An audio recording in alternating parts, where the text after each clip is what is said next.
Hello and welcome to my channel. We are meeting in some weird circumstances in this video, and this is not like my usual vlog, but I did want to sit down, have a little chit chat session with you and just talk a little bit about where I've been. And I think my YouTube channel deserves to know that side of my story. And I've given, I've told my story on my podcast, I've told my story on my GoFundMe page and on my Instagram, and I will link all of those in the description below because I won't get into those details in this video. But I just wanted to talk briefly about just where things are. And in most recent days, I would say in the past couple of days, I think yesterday I just confirmed a day for my first chemo infusion appointment. So 2 weeks time from now, when chemo starts, that's gonna be wild. That's gonna be crazy for me. I will be scalp cooling during that time, which is supposed to help retain my hair, or at least if my hair falls out, it will help with regrowth after I'm done with chemo. I think I might cut my hair a little bit. I just have a lot of hair, and for me, it might just seem easier to maintain if it's shorter. This past Friday, I was also supposed to get my port in on my chest. I believe right here on my right side of my chest, like right above my boob. And I was all set to go, took off work. I put on this hospital gown, was laying on the cot. The nurse was about to put the IV in my arm, and the surgeon kind of shut things down. She was like, we're gonna hold off on that.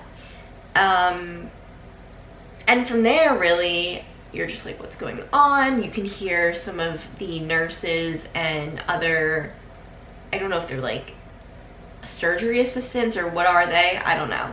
But you can just hear a lot of the employees gossiping about what was going on with my situation, because someone was asking, what patient is this? And you can hear someone else saying that it was station 2, which, if you look up above the cot that I was laying at, there was a number 2 right there, meaning they were talking about me. And so of course we're listening, and what else am I doing laying there besides listening to your conversation about me? Part of what they were talking about was that I will be put under anesthesia, which is what I was told was happening anyway. I guess some people don't fully go under anesthesia putting a port in.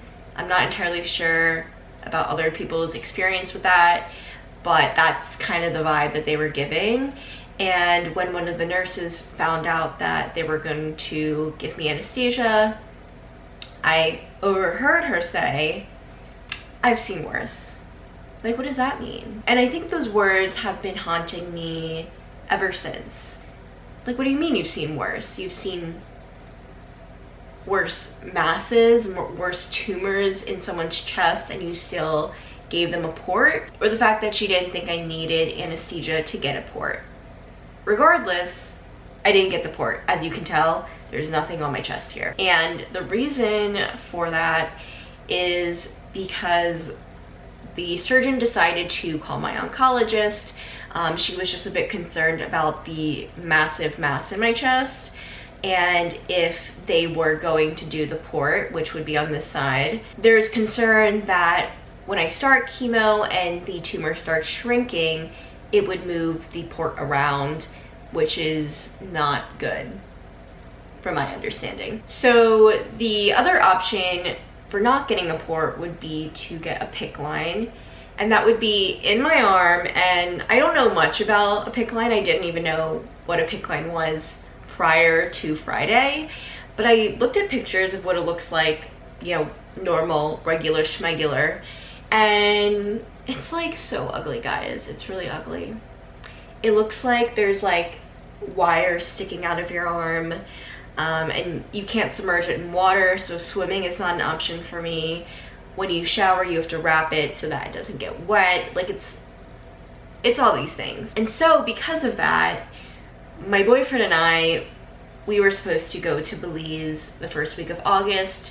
And if I were to have gotten a port and started chemo when I start chemo in 2 weeks, it really would work out, because a few days, maybe 6 days would have went by and then we would have left for Belize. But the issue is it's not going to work out if I have a PICC line in, because then I can't swim. And part of our trip was going to go to this island and we would go snorkeling and kayaking, paddleboarding, and I'm still on board for this trip. Like, fine, maybe I can't go snorkeling, but maybe I'll go kayaking and paddleboarding and just not fall off, you know? But my boyfriend doesn't think it's a good idea. And maybe I'm just the type of person too to just push myself and be like, yo, it's fine. It's whatever. I don't need to swim, but we can still enjoy ourselves during this time, right? We should still be able to go on vacation. We should still be able to do regular things if I had cancer, if I didn't have cancer, right? And part of me agrees with that side, but then there's another part that's like, you need to chill out. You need to slow down. You need to not push yourself during this time. Like, you're given all this time to rest. So just rest, because really that's the quickest way that I can recover, is by resting and not pushing myself and thinking because I have all this time off that I'm gonna do X, Y, and Z and go to the beach and go on an international vacation and, you know, rock climb and, you know, hike and all these things that in retrospect probably is not a good idea. And you're probably like, yeah, Andrea, of course it's not a good idea. But in response to that, I just have to say, this could also be the perfect time to do things that you may have not had time to do, because I'm constantly working. I have 2 jobs. I'm always working. When I'm not working, I'm tired and I don't want to do anything. And now I'm given all this free time. And so what am I going to do with it? Am I going to focus on this social media thing? Am I going to write more because I like writing? Am I going to start picking up the guitar again because I kind of miss doing that? And so it's really hard because I want to live life on the edge, especially having something like cancer. For me, it would be easy to be like, YOLO, we are doing whatever we want, we are being cringy, we are doing, you know, who cares what people think of me, because fuck. I have cancer. I don't know, guys. And really, I don't even think this has hit me as hard as it will when I start chemo. It's weird even just to say out loud that I'll be doing chemo, I'll be experiencing that. And maybe YouTube and vlogging and doing all the social media stuff will be my safety net, will be that creative outlet that I need to, that creative outlet that I just need to have to feel like I'm doing something, to feel like, okay, I may be going through this experience, but I'm not alone. I know there's people out there going through a similar situation, have gone through a similar situation, know someone who's gone through this situation. And I know that because I watch Hank Green's videos. Hank Green also has Hodgkin's lymphoma. I watched Grace Helbig's video about her having breast cancer. I read those comments, and I know there is a loving and strong community out there, a supportive community out there who can connect to me. And I don't know, maybe that's just what I need. Like, yeah, there's support groups I can join, but is it the same? I don't know. Maybe I will join a support group, actually. I don't know. I don't know, guys. I really don't. I don't have the answers. I don't know what's going on from here. I actually recently found out a fun fact. one of the drug regimens that I will be on, doxorubin or something like that, I don't know, I learned that people have nicknamed that drug the Red Devil.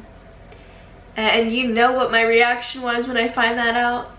I said, damn. This whole life, it's like fighting war. Depression in like middle school. College, you're like comparing yourself to people and you're in your head about what people think and you're trying to fit in, or who knows what you're doing. Trying to figure it out. You're just so confused in college. You just don't know what's going on. You don't know what major you want to do. You don't know what career path you want to do.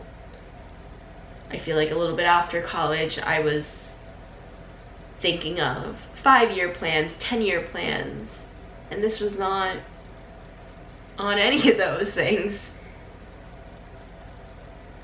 I think a lot of things weren't on that list, those lists, that plan of life. Yeah, and maybe that's the thing. Maybe you just can't plan life, which obviously you can't, but a lot of people try to. And maybe that's just it. Maybe we don't plan life. Maybe we just live life as it comes to us. Climb one hill at a time as they come to us. Win one battle at a time as it comes to us. Another thought I had recently was, it sucks. This just sucks. I feel like I'm gonna cry now. It just fucking sucks. When I think a lot about it, I just like get really emotional because, you know, my parents got to deal with this, my boyfriend has to deal with this, my siblings got to deal with this. I don't really think about myself because, yeah, I'll handle it. I'll take a bullet for the team, whatever. But when it like affects other people, it's a lot. My goodness gracious. And like, I hate when people see me cry. I don't like it. So I feel like a lot of this process, I probably won't cry. I'll probably hold it in. I'll probably cry in the shower or something. I don't know. But I was just thinking recently about how I'm 25, how I'm in my mid-20s, having to deal with this. Some people my age, they're getting engaged. Some people my age, they're having babies. Some people my age are still in school. They're getting their masters. They're starting their masters. Some people my age are living life, traveling the world,